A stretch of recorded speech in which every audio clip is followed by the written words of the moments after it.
Hey guys, and welcome to the Brick Box, and this time I will be taking a look at some more of the new Monster Fighters Lego, which is pretty awesome. This set is number 9464 and it is the Vampyre Hearse. It has an age range of 8 to 14 years and it is made up of 314 pieces. This set is going to cost you £24.99 in the UK, or in the USA it's going to cost you $34.99, and in Europe it's going to be $29.99 for you European dwellers. This set does come with one instruction manual, which you can see there, and you'll be pleased to know we only have the one sticker sheet. Hurrah! Which is quite a big chunky one, which just goes on the top of the hearse there. So that is a massive bonus. We don't have lots of little stickers making us angry and aggravated.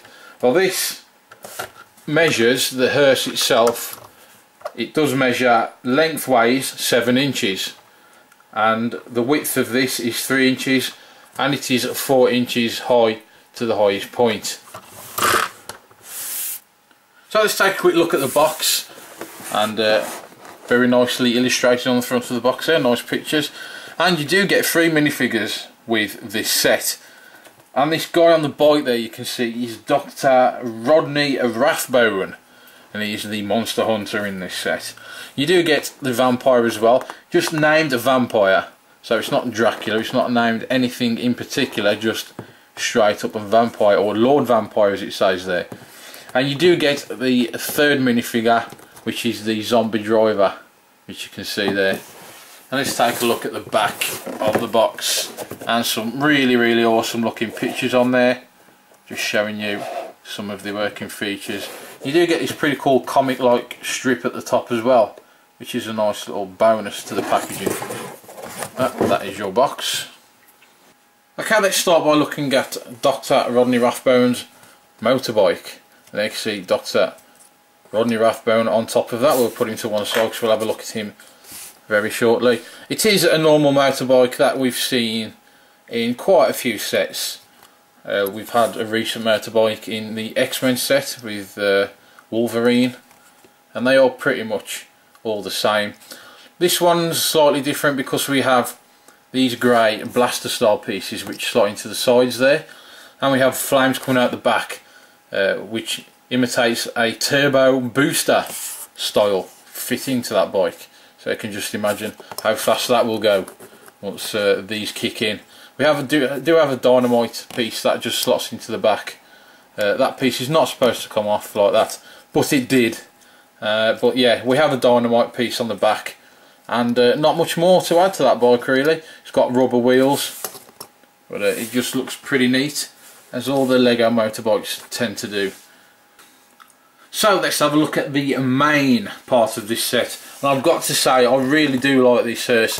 It's a drag style hearse, as you can see there, with the chunky wheels on the back, and then we have the slimmer wheels on the front, the rubber tyres there, these chunky rubber tyres on that back set of wheels.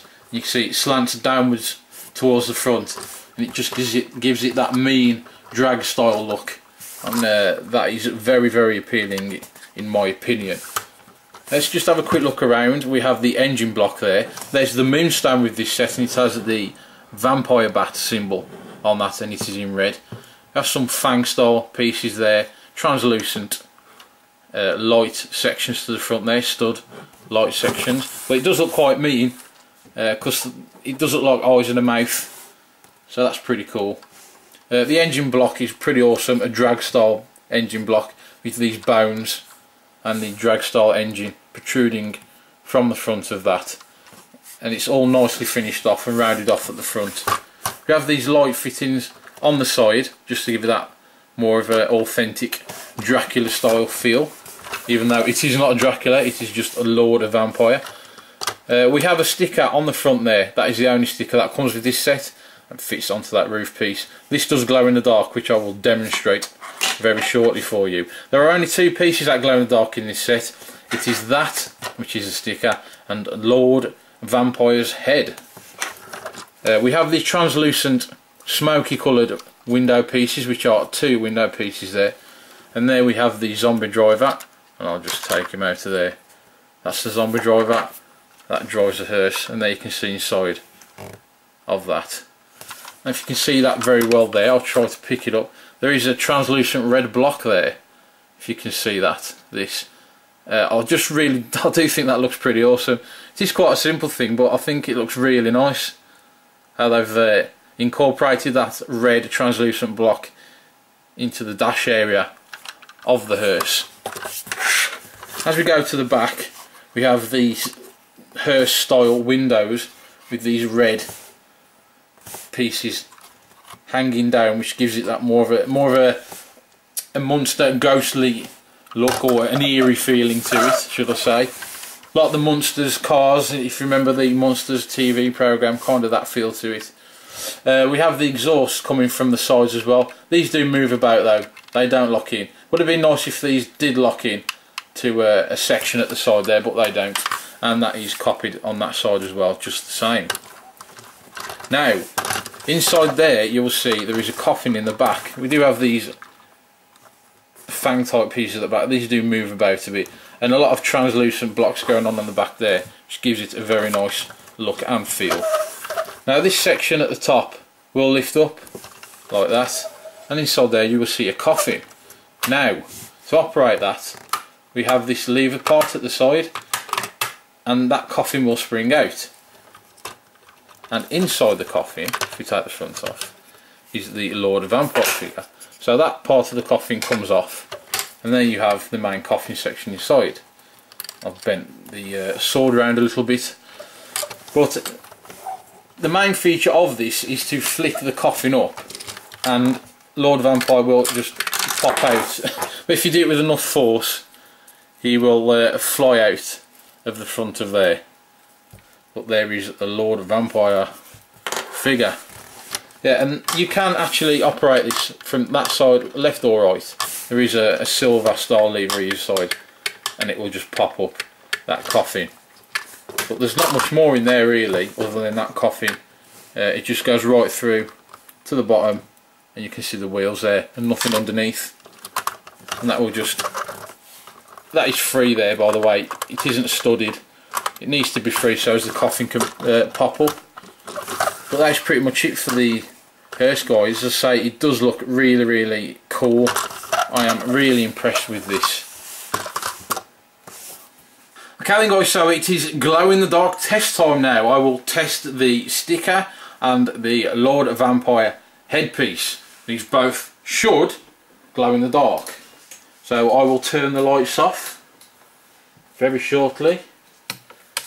In 3, 2, 1, lights off.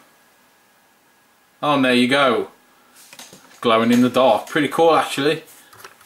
The head looks pretty cool. Glows up really well when you actually charge them under the lights. It will fade down after a bit, but that looks pretty awesome, and it does its job, I would say. Okay guys, so your first minifigure is Dr. Rodney Rathbone, and he comes with this sword, and it also comes with this hat as well, this grey hat, which looks pretty cool. And he only has the one lot of printing on that head, just that one expression. And he has some pretty huge sideburns, as you can see. It does have a pocket watch printed onto the front of that torso with a tie, and also a jacket. And what's cool about this figure is he has this bionic leg, like a robotic leg. So that looks pretty cool. And then towards the back of the minifigure, the back of the torso, the detailing does carry on around with the belt to the back of that waistcoat. And secondly, it is the Lord Vampyre minifigure, and he comes with this sword, which I've slightly bent unfortunately, because I put him in the coffin with his sword. So, yeah, but this head, as we've just seen, it does glow in the dark, and it does glow in the dark very well. And it does have this slick black hairpiece that comes with this minifigure. And as an added bonus, it does come with this second face printed to the head. So that is a nice added bonus with this figure. So it glows in the dark, and it has a double printed head. So thumbs up all around for that. We do have printing to the torso there, again with a pocket watch, and it carries on down to the waist and the legs. A very gothic looking suit he has there. And it does carry on round to the back of the torso as well, with minimal printing, but it does carry on round to the back. So yeah, this is a really awesome minifigure, this, guys.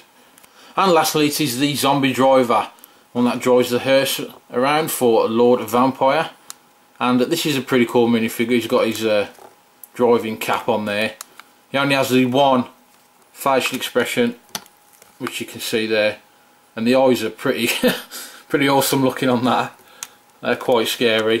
And he has that scary grimace as well. He has a brown and a grey hand, just to mix it up a little, and he does have that printing to the front of the torso, which carries on down to the waist and the legs as well, with a few metallic silver buttons to finish it off nicely. And then we have the print that carries on round to the back of the torso as well, and the rip in the jacket. So that is a pretty awesome minifigure, guys, and it would go well with any diorama that you're setting up, like 28 Days Later, if you wanted to set a diorama up based on 28 Days Later, or any zombie film. This would be a very good addition to that. Okay, guys, so to finish up, let's rate this set, and we'll start with ages 5 to 12 years. And for you guys, it's going to get a pretty good 7 out of 10, as the hearse does look pretty awesome, and you will get quite a lot of playability out of the hearse as well, and with the extra features that are included in that hearse. For the teenagers ages 13 to 19, it's going to get a 6 out of 10, as I still think it has a lot to give to your age range. I think you'll still enjoy this.